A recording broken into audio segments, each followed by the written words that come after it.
Assalamualaikum warahmatullahi wabarakatuh. Halo teman-teman, salam literasi.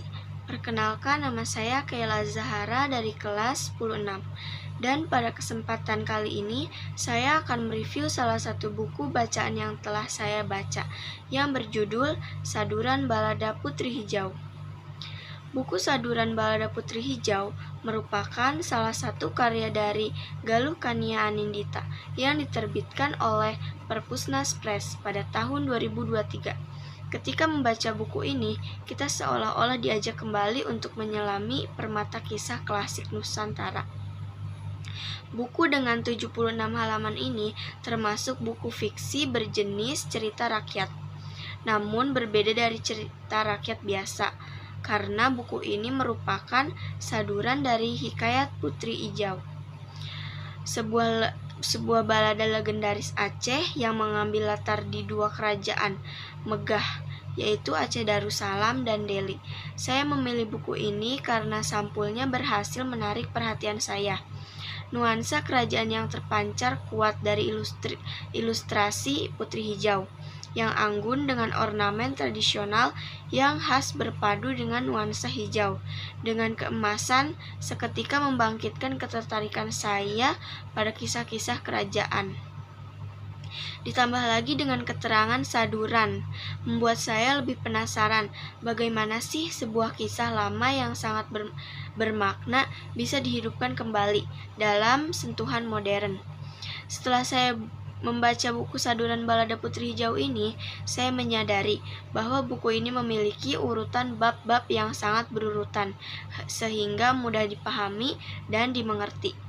Kisah ini berawal dari sebuah negeri Deli yang makmur dan adil di bawah kepemimpinan Raja Sultan Sulaiman. Raja Sultan Sulaiman memiliki tiga anak, salah satunya adalah Putri Hijau yang cantik jelita. Setelah Raja Sultan Sulaiman wafat, putra selnya dinobatkan sebagai Raja Muda Deli dan berhasil mempertahankan kejayaan negeri. Sementara itu, di negeri Aceh Darussalam, sang raja yang soleh dan perkasa melihat secerah cahaya hijau misterius yang membuatnya gelisah. Ia mengutus Perdana Menteri dan Ayub untuk menyelidikinya. Para utusan akhirnya menemukan bahwa cahaya itu adalah Putri Hijau dari Deli. Terbuka oleh kecantikannya, Raja Aceh memutuskan untuk para utusannya melamar Putri Hijau. Rombongan lamaran dipimpin oleh Perdana Menteri. Akan tetapi, Putri Hijau menolak lamaran tersebut. Meskipun Raja Muda Deli menyerahkan keputusan kepadanya, penolakan ini memicu kemarahan Raja Aceh yang kemudian memutuskan untuk merebut Putri Hijau secara paksa. Ia memimpin pasukan besar untuk menyerang Deli dengan tujuan membuat Putri Hijau menyerah tanpa harus menghancurkan seluruh negeri. Ia kembali melamar Putri Hijau secara langsung, namun ia tetap menolak karena duka atas ayahnya yang tidak ingin menikah tanpa cinta. Penolakan ini berujung pada deklarasi perang dan kehancuran kota Deli. Saat Raja Aceh berusaha membawa Putri Hijau pulang, ia setuju dengan syarat naik kapal yang berbaling di peti kaca. Namun, dalam perjalanan, badai datang dan seekor naga raksasa muncul menyerang kapal dan merebut peti kaca berisi Putri Hijau. Raja Aceh terpukul dan jatuh dalam keputusasaan. Sementara, nasib Putri Hijau dan kakaknya Raja Undad tetap misterius setelah kejadian itu mengindikasikan mereka berhasil lolos dari takdir pernikahan paksa tersebut.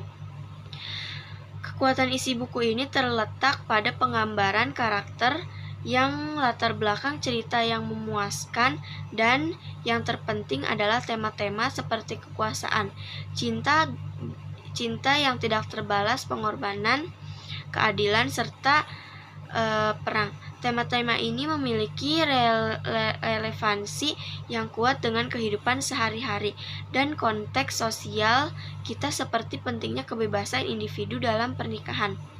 Namun, kelemahan buku ini mungkin terletak pada pengembangan karakter Aceh yang terasa dangkal. kurangnya eksplorasi mendalam pada pergolakan batin Putri Hijau, dan akhir cerita yang menggantung. Meskipun aspek terakhir ini bisa juga menjadi daya tariknya, saduran Balada Putri Hijau adalah bacaan yang menarik dan penting karena menghidupkan kembali salah satu hikayat klasik Nusantara. Buku ini mengingatkan kita akan kekayaan sastra lisan, nilai-nilai yang terkandung di dalamnya, mulai dari kepemimpinan yang adil hingga konsekuensi dari keinginan yang tak terkendali. Saya merekomendasikan buku ini bagi siapa saja yang tertarik pada sastra rakyat Indonesia, sejarah lokal, atau sekedar mencari cerita epik yang secara makna.